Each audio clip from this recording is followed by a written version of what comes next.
One of the things I pride myself on with my work now and what I hope to do if I become a judge is making the process a little more accessible. It's a long, tedious process. It's the only procedure I know of in my court that appoints an attorney for someone. Now, typically on civil matters, you don't get a lawyer appointed for you. But on an adult guardianship, the proposed, whoever's going to be the proposed ward, and that's the person they're going to do the guardianship and conservatorship, will have an attorney appointed for them. That's a protection because the guardianship and the conservatorship takes away all of their rights. You can structure it, if the court sees fit, to retain some rights, but the concept itself removes their rights. They cannot marry, they cannot vote, they cannot manage any money whatsoever, they can make no health care decisions whatsoever. So you can see that as people phase in and out of, say they're just getting old, and they may be fighting.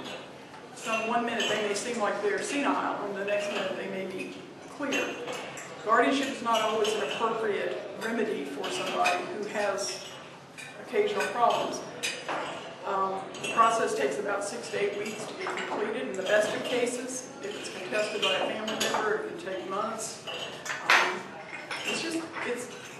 It's there, it's necessary, it's protective, but it's also something you want to plan for and try to not have to do that. So you're saying they'll have a power of attorney, because we do. No, you should have it. The thing to remember is to get the power of attorney when the person's still competent. And one of the worst problems we have is people that run out because the tension's building between the kids and everybody's fussing and fighting, and they run out and take mama to the lawyer, and she's really not competent anymore. And a power of attorney is not good if the person executing it is not competent to do so. And that can get to be a technical battle as to whether she was or was not. But no, I'm saying you should have a power of attorney, but you should have it well before the person loses the ability to make decisions for themselves. You should certainly have an advanced directive for health care. That's kind of the financial power of attorney handles the finances. The advanced directive for health care handles the health care stuff. There's a new form that's been approved by the legislature. It combines the living will with the advanced directive and the durable health care power of attorney. So it's all one document now. It's pretty long and it's pretty cumbersome. Yeah, but it's there and it's wonderful. Is there someone appointed by the court to determine whether or not somebody is incompetent or whatever the term? The judge.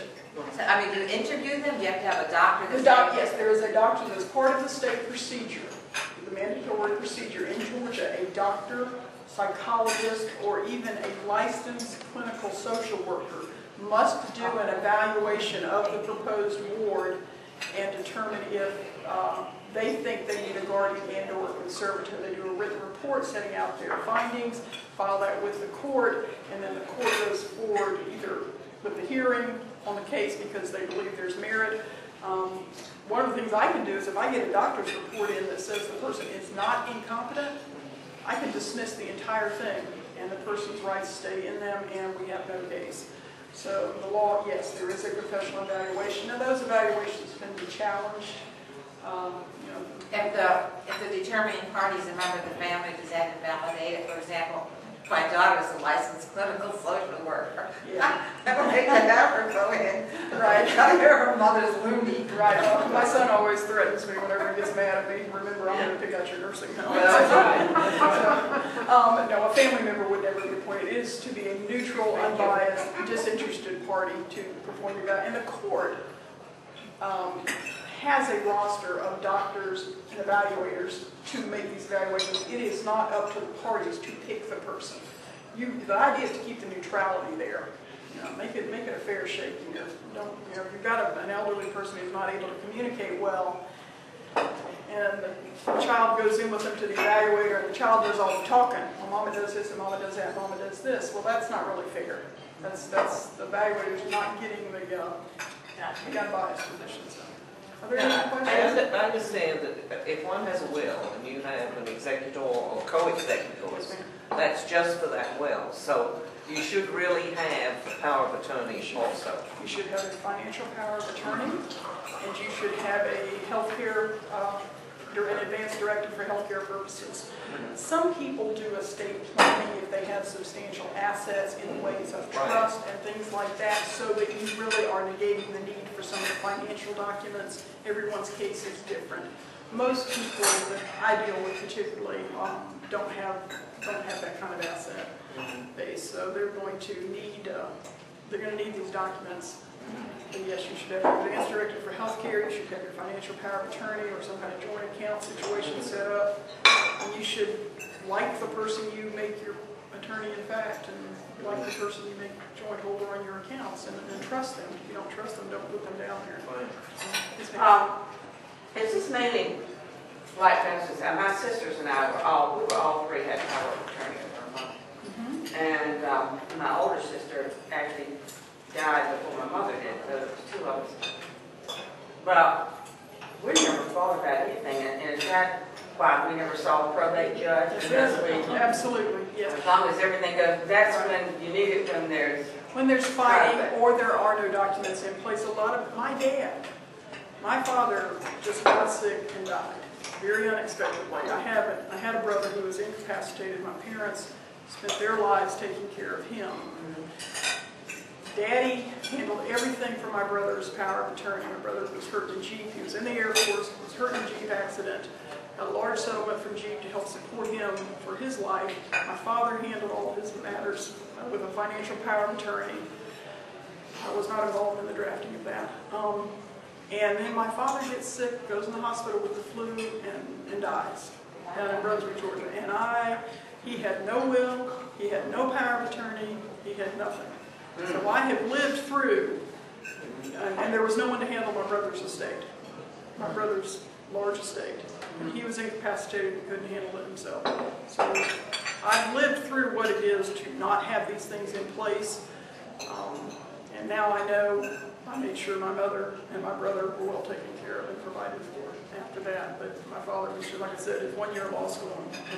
He was absolutely wonderful. He was just the most wonderful man, but he knew everything. And anyway, so you can see, yeah, the idea is probate court's there, and we're there to help, and we're there to do what needs to be done. And again, my personal mission is to make it where people are not afraid to come, they understand the process, so that they just, treat them like they've got some sense and explain things to them. But the best way to go is to try to avoid having to come there on a contested matter. But it's wonderful that y'all get along. That's wonderful. That's excellent. And I wish we saw that all the time. And we didn't have any arguments about anything. Excellent. If you were to be, I'm sorry, go ahead. If you were to be elected, I'm assuming you would resign Fulton County, or you don't do multiple jurisdictions? No, I will not. I am eligible to retire at any time from Fulton County, and I have the blessings of the judge I work for now, an appointed position, and he's encouraging me in this quest. So I'll just pull my retirement from Fulton County. So. What changes do you see that may the probate court in Fayette County? What changes do you see, if any, that need to be made? I'm not sure that there's too much that needs to be changed right away. I think I would be more in tune to the changes that will have to come about with the expanded jurisdiction and the increase in the population. I think probate court is run very well right now. I've had a few occasions to deal with it, not too many. But I've done some personal work as well as some attorney work there. And I think Judge Stevenson has a pretty good system in place there. So I think the real challenge for me will be to get in and learn how to be a part of the county system. I've run the court in Fulton County when the other people had to be gone. So I've got the leadership down. Being a part of the county machine is what I will be learning, and so I can't really say what I would change until I see how probate court kind of fits into that slot of that entire county machine. But Judge Stevenson's done a wonderful job. It'll just be mandated by census and all that, Yeah. new population and all that. That's what you're talking about. Yeah, that's going to mandate some changes that have to be made. When is that census due? 2010. I don't know how long after, they actually do the counting in 2010, and I imagine with the modern technology that it doesn't take too terribly long to reach that, the point at which they actually present a report that says, you're now over 96,000.